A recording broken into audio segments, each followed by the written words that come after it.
the face of the enemy of the United States as a Special Forces Senior Weapons Sergeant, Special Operations Task Force 92, Asadabad, Afghanistan, in support of Operation Enduring Freedom on 19 March 2009.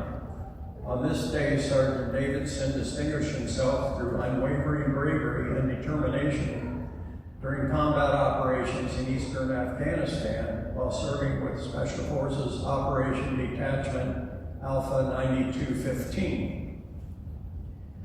Sergeant Davidson was participating in combat reconnaissance patrol through the Wadapur Valley, Ukoru village in the Gambir Mountains, Darigor District, Konar Province. After entering highly restricted terrain where high ground reaches over 2,000 meters in elevation, the patrol came under attack, receiving intense small arms fire and rocket-propelled grenade fire. The complex ambush from multiple enemy positions along the ridgeline to the east, west, and northeast isolated Sergeant Davidson's element. Within the center of the kill zone, Sergeant Davidson's ground mobility vehicle quickly became the focus of the enemy's fire, with intense machine gun fire impacting all around, and RPG fire exploding within 40 meters of his vehicle.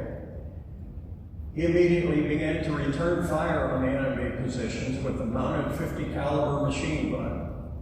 While he provided suppressive fire that allowed elements of his detachment to maneuver on the enemy, Sergeant Davidson received a gunshot wound to his arm. Without hesitation, he rendered self-aid and immediately returned to provide covering fire for his exposed, dismounted detachment members. Even though the rounds were continuing to impact on his turret, he selflessly exposed himself to enemy fire and provided suppressive fire, fully knowing that he could be wounded again. This suppressive fire enabled 3 members of his detachment to maneuver back to their vehicles and evacuate the detachment's wounded interpreter. Despite his personal injuries, Sergeant Davidson never wavered under the continuous enemy fire from no fewer than 3 different enemy attacking positions. With his element isolated within the kill zone for nearly 20 minutes, due to other coalition's patrol elements blocking the only maneuver route, he again continued to provide covering fire that allowed his element to proceed out of the